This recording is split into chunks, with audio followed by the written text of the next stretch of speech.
Morning friends. Sarfaraz from ground zero के साथ आज मैं फिर हाजिर हूँ आपके सामने। आज हम बात करेंगे गुजरात की साबरमती जेल, बाबा सिद्दीकी के शरीर में 10 गोली दागने वाला लॉरेंस बिश्नोई जो एक बहुत ही ड्रेडेड गैंगस्टर है वो, और क्या कनेक्शन है उसका गुजरात से और क्राइम की दुनिया से। अब बिश्नोई जो है वो 1992 में इसका जन्म हुआ था। इसके जो पिता थे वो पंजाब पुलिस में थे, लेकिन 5 साल के बाद उन्होंने इस्तीफा दे दिया था पंजाब पुलिस से और खेती करने लगे थे। उसके बाद लॉरेंस बिश्नोई की बेसिक पढ़ाई लोकल स्कूल में हुई और बाद में वो शिफ्ट हुए चंडीगढ़। चंडीगढ़ कॉलेज में थे तब वो छात्रा पॉलिटिक्स में आए और वहां से उनका गुनहगारी का सफर चालू हुआ। 2016 में उनको गिरफ्तार किया गया एक मर्डर में, और उसके बाद फिरौती, एक्सटॉर्शन, थ्रेट्स, इन सब का सिलसिला जारी रहा। आप सब वाकिफ हो सिद्धू मूसेवाला के मर्डर से, जिसके शरीर में 30 से ज्यादा गोलियां दाग दी गई थी और मार दिया गया था। उसके बाद सीधा कट डाउन होते हैं हम अप्रैल 2024 पे। अब अप्रैल 2024 में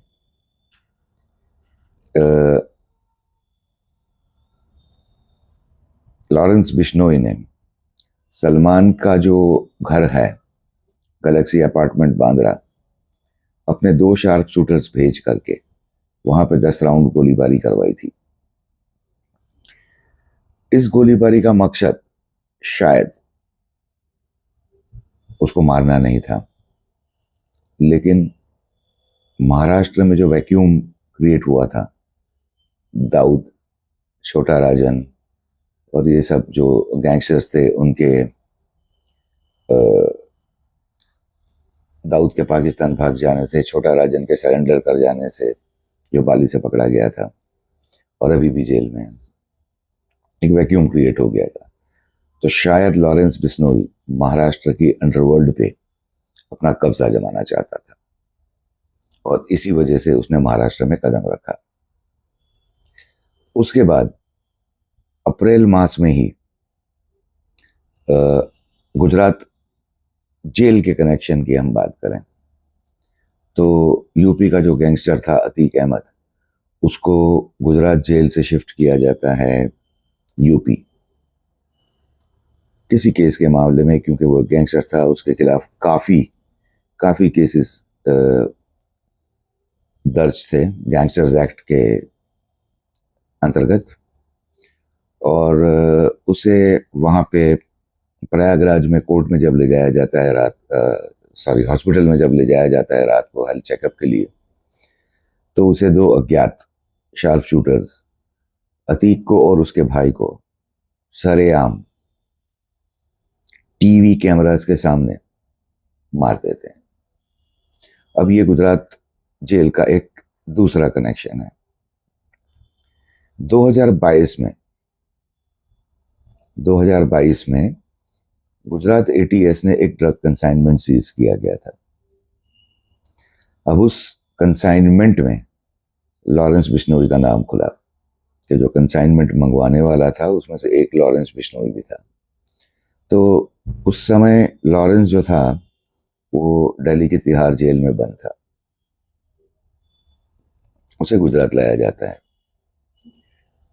तब से वो गुजरात की साबरमती जेल के हाई सिक्योरिटी सेल में है और वहीं अपनी जिंदगी गुजार रहा है।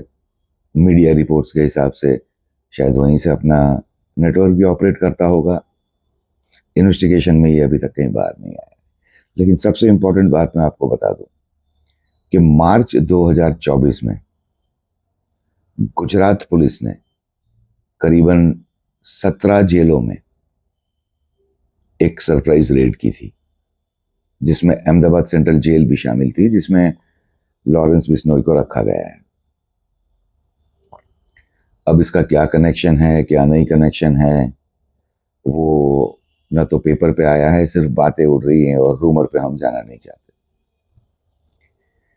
लेकिन अतीक अहमद को यहाँ से शिफ्ट करना यूपी और यूपी में उसका मारा जाना, लॉरेंस बिश्नोई को 2022 में गुजरात एटीएस का गुजरात लाना, और उसके बाद सलमान के जो घर पे फायरिंग हुआ गैलेक्सी अपार्टमेंट बांद्रा में, जिसमें 2 अज्ञात शूटरों ने 10 गोलियां दाग दी थी सलमान के घर पे, जिसमें कुछ गोलियां उसके दरवाजे पे लगी, कुछ बारियों पे लगी। मतलब ये साफ था कि इंटेंशन उसको मारने का नहीं था। उसके बाद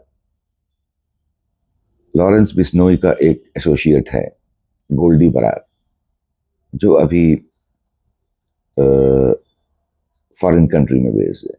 उसने ये रिस्पॉन्सिबिलिटी क्लेम की कि जो black buck shooting case, hunting case था जोधपुर का, जिसमें सलमान और बॉलीवुड के कहीं दूसरे एक्टर्स भी अलेजेडली शामिल थे,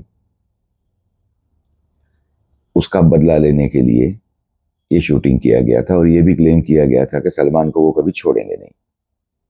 वो इसलिए क्योंकि जो बिश्नोई कम्युनिटी है राजस्थान की, वो ब्लैक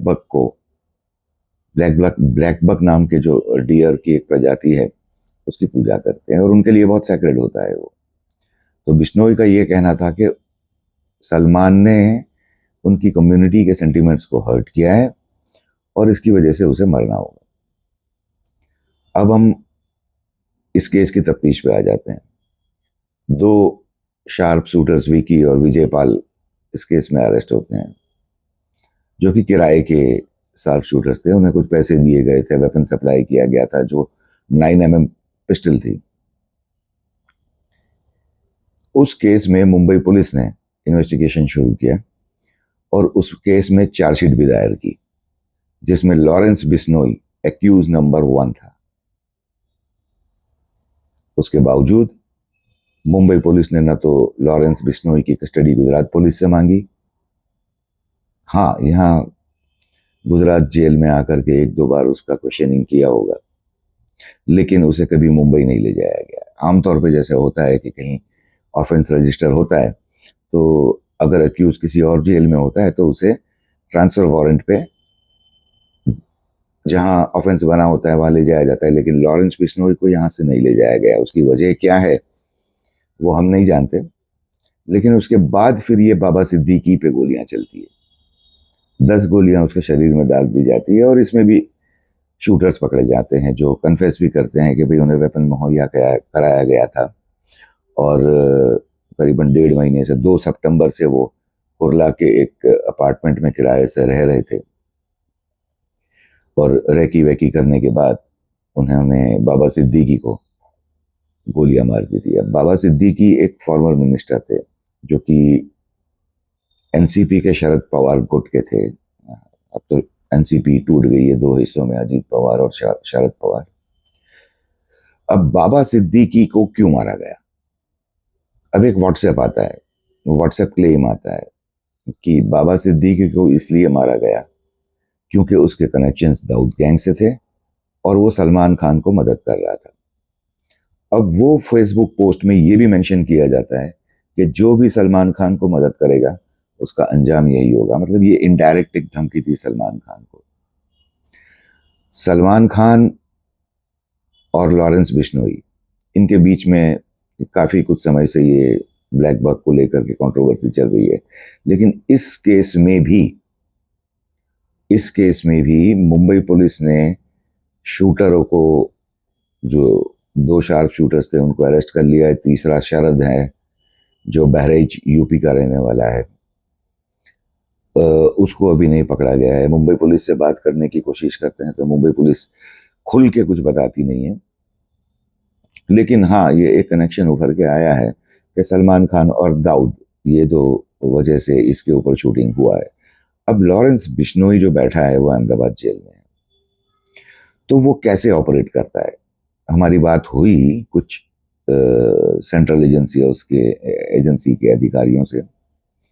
अब उनका ये कहना है कि एक लिस्ट पूरा तैयार है टारगेट्स का, लॉरेंस बिश्नोई गैंग के पास। अब एक इशारा मिलता है और फौरन से एक आदेश आता है कि इसको मारना है। अब नॉर्थ इंडिया के अंदर काफी ऐसे लड़के हैं जो छोटी छोटी रकम पे किसी को मार देते हैं। जैसे बाबा बिश्नोई के मर्डर में भी 50-50 हजार रुपये दिए गए और करीबन कुछ 2.5 लाख रुपए 4 आदमियों के बीच में दिए गए हैं।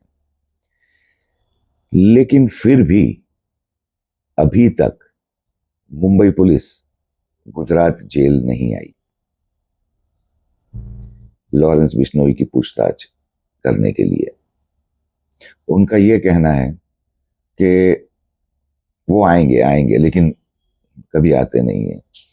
लॉरेंस बिश्नोई गुजरात की एक एंटी टेरर एजेंसी है, उसकी देखरेख में है, और जेल की भी ये जिम्मेदारी बनती है कि उससे कौन मिलने आया, किससे वो बात कर रहा है, फोन यूज कर रहा है, जेल से नहीं यूज कर रहा है, हमको नहीं पता। लेकिन फिर कम्युनिकेशन कैसे होता है, ये सवाल लॉरेंस बिश्नोई और उसके गैंग मेंबर्स के बीच में, वो एक प्रश्न, एक सवाल जरूर खड़ा होता है। अब हम पीछे चले जाते हैं मार्च में। मार्च में ये हुआ था, मार्च अप्रैल 2024 में, कि गुजरात में एक साथ 17 जेलों पर छापेमारी हुई थी, और उसमें कहीं मोबाइल्स और इलीगल प्रोडक्ट्स जो जेल में स्मगल होते हैं वो पकड़े भी गए थे। रिसेंटली गुजरात के अंकलेश्वर में एक बहुत बड़े ड्रग रैकेट का एक अक्यूज है, उसके पास से फोन भी बरामद हुए थे। अब गुजरात की जेल में लगे हुए हैं जैमर। जैमर मतलब वो कि जो मोबाइल के सिग्नल्स ब्लॉक कर देता है। तो जेल में से बात कैसे होती होगी,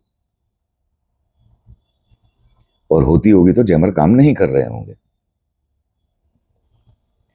ये एक इन्वेस्टिगेशन का सब्जेक्ट है कि गुजरात की जेल में बैठे बैठे लॉरेंस बिश्नोई जैसा एक खतरनाक इंसान, जिसे किसका संरक्षण प्राप्त है किसका नहीं है वो हमें नहीं पता, लेकिन फिर भी उसका नाम बार बार ऐसी हत्याओं में आ रहा है। आगे कौन, किसकी हत्या होगी किसकी नहीं होगी, ये शायद हमारी इंटेलिजेंस एजेंसियों को काम करना चाहिए इस पे, क्योंकि ये बताया जा रहा है कि उसने पूरा लिस्ट तैयार किया गया है। अब ये जब बताया जा रहा है कि लिस्ट तैयार किया है, तो वो लिस्ट होना चाहिए हमारी इंटेलिजेंस एजेंसियों के पास, और उसके अंदर उसके टारगेट पे जो जो भी लोग हैं उन्हें संरक्षण मिलना चाहिए। लॉरेंस बिश्नोई को मुंबई पुलिस क्यों अपनी कस्टडी में नहीं लेती, या हो सकता है मुंबई पुलिस को नहीं ले जाने दिया जाता हो।